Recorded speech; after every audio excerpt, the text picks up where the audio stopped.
Halo semuanya, puji dan syukur kita panjatkan kepada Tuhan Yang Maha Esa karena berkat-Nya lah pada kesempatan kali ini saya akan membuat video pembelajaran di mata kuliah aspek hukum dalam bisnis di materi Hukum Hak Kekayaan Intelektual atau HKI. Oke, pada kesempatan kali ini sebelum kita memulai video pembelajaran kita, saya mau mengucapkan terima kasih kepada dosen pengampu saya, yaitu Bapak Dr. Wirmi Eka Putra SEMSI selaku dosen pengampu di mata kuliah aspek hukum dalam bisnis. Nah, sebelumnya perkenalkan, nama saya Clarissa Niki Deborasi Marmata dengan NIM C0C024012. Oke. Tanpa berlama-lama lagi, mari kita masuk ke materi kita. Nah, sebelum kita mulai lebih lanjut nih, di sini saya akan memaparkan poin-poin penting yang akan saya bahas di pembelajaran kita kali ini.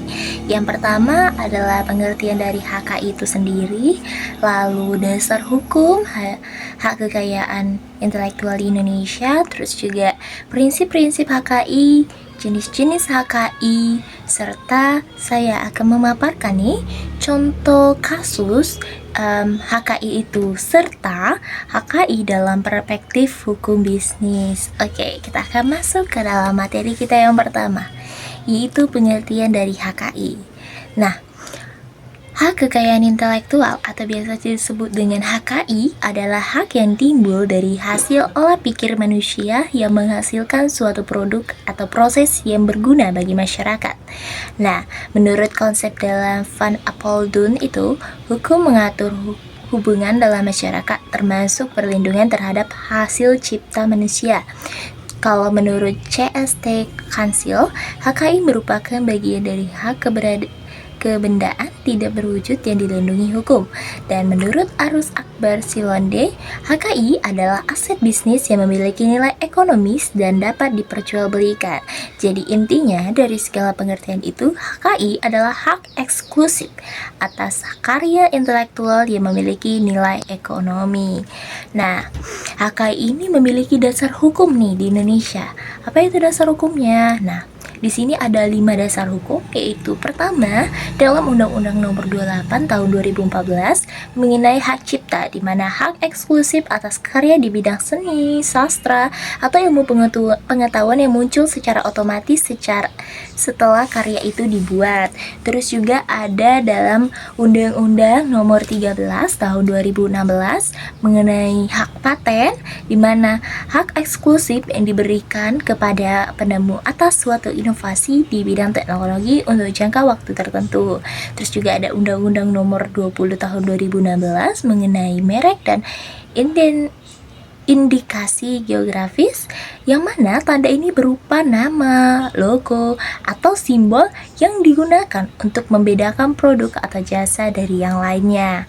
Terus juga ada Undang-Undang Nomor 30 Tahun 2000 di mana mengenai rahasia dagang. Nah, rahasia dagang itu adalah informasi bisnis yang bernilai ekonomi dan dijaga kerahasiaannya agar tidak diketahui oleh khalayak umum. Juga ada dasar hukum Undang-Undang Nomor 31 Tahun 2000 mengenai desain industri, yang mana hak atas bentuk atau tampilan luar suatu produk yang memiliki nilai estetika. Gitu dasar hukumnya, teman-teman. Terus juga HK ini memiliki prinsip-prinsip.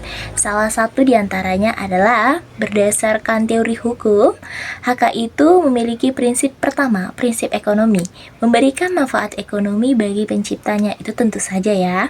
Terus juga prinsip keadilan, di mana pencipta berhak atas karyanya, jadi pencipta memiliki hak atas karyanya. Terus juga ada prinsip kebudayaan, di mana mendorong perkembangan ilmu dan seni. Dan yang terakhir, prinsip sosial, harus tetap memperhatikan kepentingan umum gitu. Nah, hak kekayaan intelektual itu memiliki jenis-jenis. Nah, di sini saya akan menampilkan 5 jenis. Yang pertama itu hak cipta. Nah, hak atas karya di bidang baik seni, sastra, maupun ilmu pengetahuan. Kita ambil contoh seperti buku ya, terus juga lagu atau film. Nah, intinya dia tuh berciri kan otomatis dia harus dilindungi gitu. tanpa pendaftaran, jadi otomatis dia dilindungi gitu.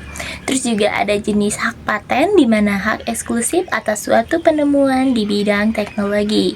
Nah, contohnya itu kayak adanya penemuan mesin baru atau obat-obatan. Nah, syaratnya itu harus bersifat baru, terus mengandung langkah inventif dan dapat diterapkan dalam industri gitu. Nah, merek ketiga itu adalah merek, di mana merek itu adalah tanda pembeda suatu produk atau jasa dari produk-produk lainnya.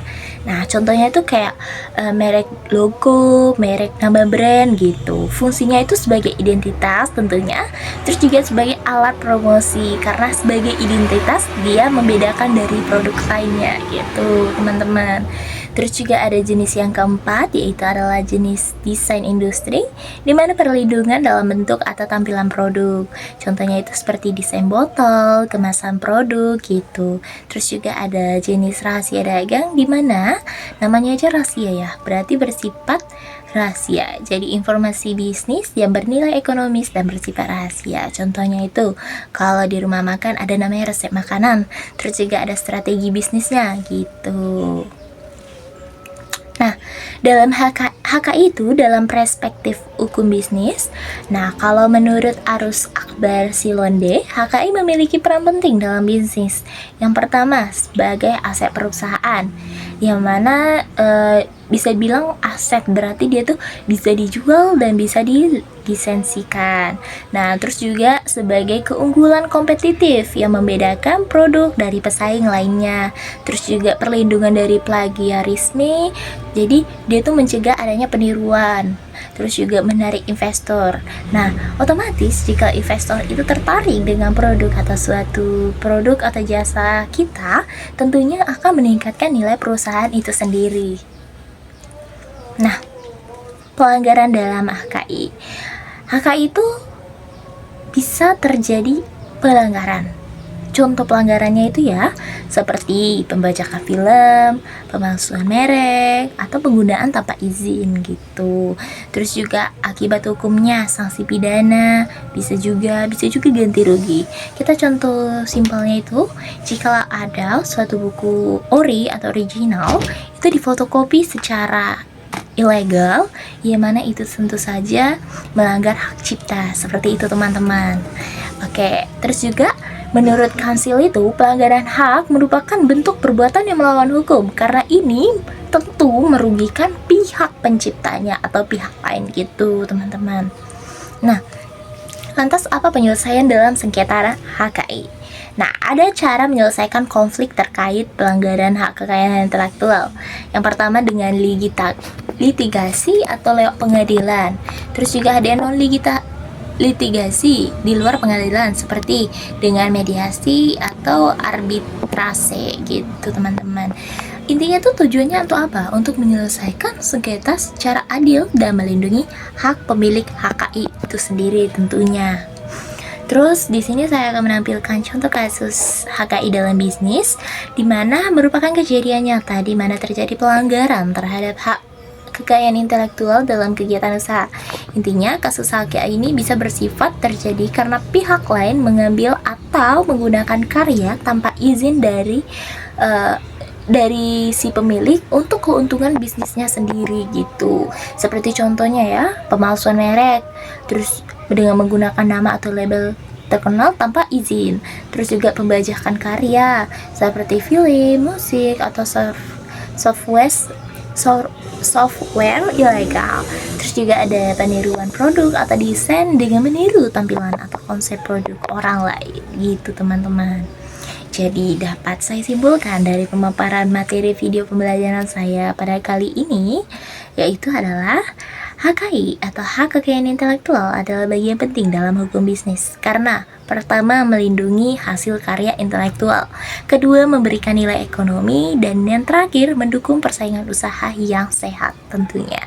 Terus dalam perspektif hukum dalam Van Apeldoorn dan Kansil, HKI merupakan bentuk perlindungan hak individu dalam masyarakat yang diatur untuk menciptakan keadilan dan ketertiban.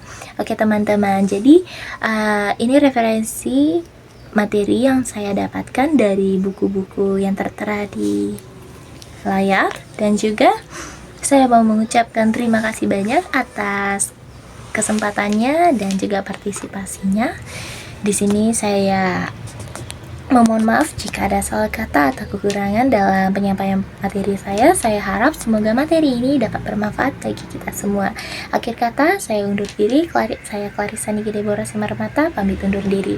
Dadah, selamat pagi. Sampai ketemu di video pembelajaran kita selanjutnya.